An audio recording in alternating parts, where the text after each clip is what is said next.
जी chicken है मेरे को तकरीबन 10 किलो अच्छी तरह धो के वाश करके दे। उस तो बाद प्याज है मेरे को 2-3 किलो ये अस बेरवन करे सो। उस तो बाद टमाटर मेरे को 3 किलो, ग्रीन चिली मेरे को तकरीबन 1 पा ग्रैंड कर गिनसो, अदरक लहसुन का पेस्ट 1 पा ये भी ग्रैंड कर गिनसो। उस तो बाद सादा नमक हस्बे ज़रूरत इस्तेमाल करे सो। जी लाल मिर्च ये भी 2-3 चम्मच शामिल कर गिनसो। ज़ीरा ये हस्बे ज़रूरत इस्तेमाल करे सो। आयल साढ़े को 2 लीटर है, 2 लीटर ही इस्तेमाल करे सो। 10 किलो चावल 10 किलो चिकन की बिरयानी वास्ते।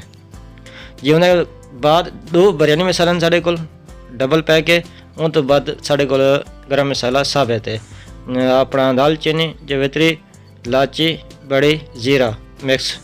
उस तो बाद जी साढ़े को लेमू है 4 तो 5 अदद शामिल करे सो, ज़्यादा नहीं करे सो। तो पुदीना है वो बरीक बरीक काट के वो भी गार्निश वास्ते इस्तेमाल करे सो।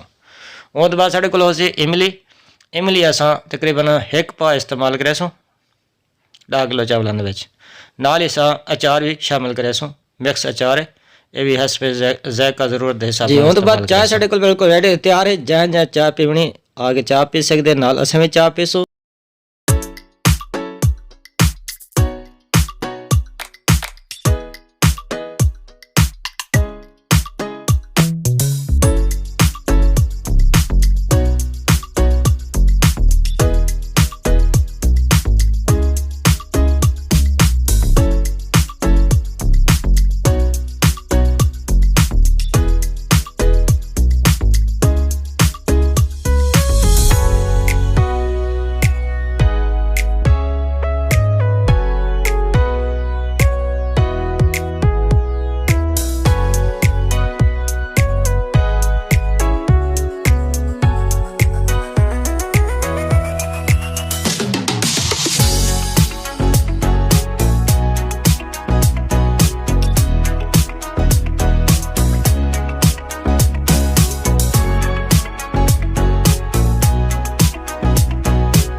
बिरयानी के दोवें पतीले तैयार ते रेडी हो चुके हैं।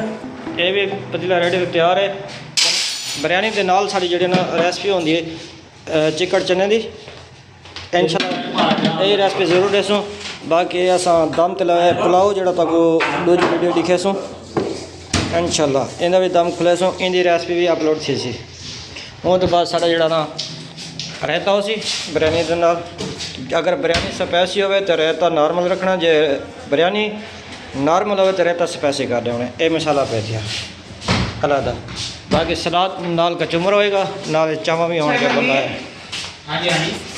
ये कचुम्बर सलाद भी होएगा। ये चीज़ा साढ़े रेसिपी दी हैं। चाचा अशरफ साढ़े बर्तन हो गए कि खड़े जुम्मे का टाइम है, जल्दी जल्दी असां मुकम्मल करना है। ये जड़ा ना ट्राली जी आ रही ना, ये बंदे लैके आ रहे, ये अलग है भेजनी होती है बिरयानी। चाह भी साड़ी रेडी है। हाँ काजल कैसी हो? ये चाह कौन उधर जा रहे? बिरयानी मैं पानी है तो तुम दोनों उधर सेटिंग करनी।